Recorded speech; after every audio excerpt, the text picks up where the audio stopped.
should Canada be deploying in this crisis? So I'm going to say in terms of Canada, and I'll be honest with you, if I was in Washington, I would say get the surface-to-air missiles to the rebels. I would have a whole host of different suggestions. But let's talk about Canada, what we have and what we can use. We have Canada as a country that is receptive to people. We have a strong Canadian Arab community here, a strong Syrian diaspora community that desperately want to help. I think I spend so much time with friends who want to get goods and supplies to Syria. And we're doing it from in our basement, collecting coats for refugees. We're trying to put together medicines. It's not easy to get the supplies there. There's a lot that can be done. I have to say, one of the first things I'd like to see is some family reunification. The number of Syrian Canadians that I know who just come to me, I don't want a penny from the Canadian government. I will feed and clothe and secure the future of my family. Can I bring them to this country? Why can't we do that? You know, most Canadian Syrians have businesses, small businesses in this country that are desperately looking for people to work. We can do something about that. We've done nothing. 1,600 people that we've taken is a drop in the bucket. Where are the students? I'm trying to get my university, trying to get, please, a great institution, Jussoor, G-U-S-O-O-R. We are trying to get placements for Syrian students whose university education have been interrupted. That's the future of this country.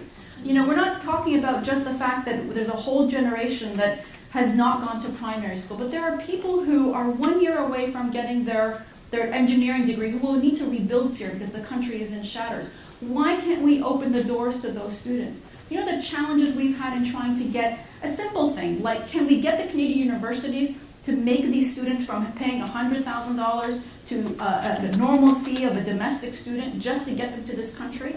Can we get them a visa? And the families, the Canadian Arabs of this country and the Syrian Canadians who are willing to open their homes, have fellow family members finish their education. What a great service we have. Can I tell you how that, think about the, you know, if we brought in the 10 to 20,000 students who are dying to come here to finish their education, they will be permanent ambassadors for Canada for the rest of their life. They will talk about Canada in the most positive terms, that we opened our doors to bring these students here to finish their education and go back to their country and help rebuild. We can do so much. We don't have to be always the big G.I. Joe country with the weapons to help. We don't have that. Let's not kid ourselves. You know, we can say, you know, we were so useful in Libya. I'm sorry.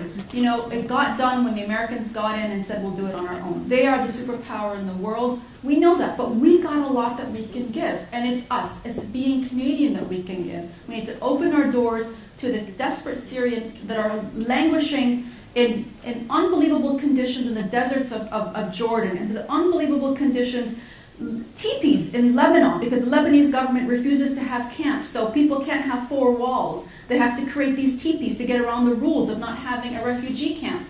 You know, in Turkey, I must say, the one country that's done well in taking care of them, but it's an enormous challenge, and we keep ignoring this issue as though it's going to go away. Guys, this is going to be a generation. Let's stop. Let's get our government to start accepting Syrians into this country and give them what we do best. We give them our culture, we give them our society. We show them even just multiculturalism. You want to make them go back to Syria one day? Well, how about the fact they can see that, you know what, living with Alawites and Christians and Sunnis and Shias and all the complexity of Syria makes a great multicultural society. Let's bring them here so they can see the example that Canada represents. All right.